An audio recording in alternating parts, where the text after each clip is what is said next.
మీరు తీసుకునే అదే మందులు, అదే నాణ్యమైన మందులు, కానీ సగం ధరకే.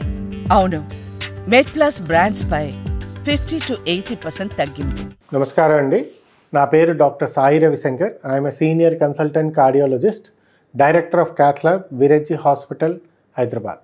చెస్ట్ పెయిన్ ఏది వస్తున్నదో క్లినికలీ డయాగ్నోసిస్, ఇవాళ రేపు టెస్ట్లు ఎంత ఇంపార్టెంటో మేము clinical diagnosis is very important.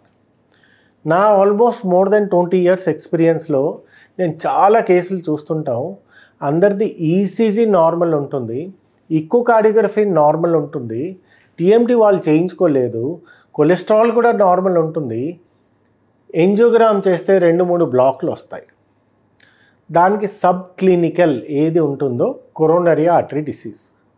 Even ECG echo normal ఉన్నా కూడా, లిపిడ్ ప్రొఫైల్ నార్మల్ ఉన్నా కూడా టిపికల్ చెస్ట్ పెయిన్ ఉన్నది అనుకోండి. టిపికల్ చెస్ట్ పెయిన్ అంటే హార్ట్కి సంబంధించింది నొప్పి. ఫర్ ఎగ్జాంపుల్, ఏ పేషెంట్కైనా ఒక బరువు బండ రాయి వేసినట్టుగా ఇక్కడ నొప్పి ఉంటే, స్క్వీజింగ్ టైప్ వచ్చి ఈ చేతులు లెఫ్ట్ హ్యాండ్ సైడ్కి నొప్పి ప్లస్ ఆయాసం, దడదడ వచ్చి, చెమటలు వచ్చి, కొంచెం సేపు నడుస్తే నొప్పి ఎక్కువ అవుతుంది, కూర్చుంటే నొప్పి అసలు ఉండదు, అట్లాంటిది హార్ట్కి సంబంధించింది.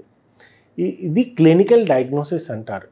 ఈ క్లినికల్ డయాగ్నోసిస్ వల్ల మాకు చాలా మట్టుకు తెలుస్తుంది ఇది హార్ట్ పెయినా కాదా. క్రోనిక్ స్టేబుల్ ఎంజైనా ఏది ఉంటుందో అంటే ఒక్కో ఆర్టరీ ఏది ఉంటుందో బ్లాక్లు 80% బ్లాక్లు ఉండి కోలాటరల్స్ వల్ల మిగతా వల్ల వస్తున్నది అనుకోండి, మనిషికి కొంచెం నడుస్తేనే నొప్పి వస్తుంది.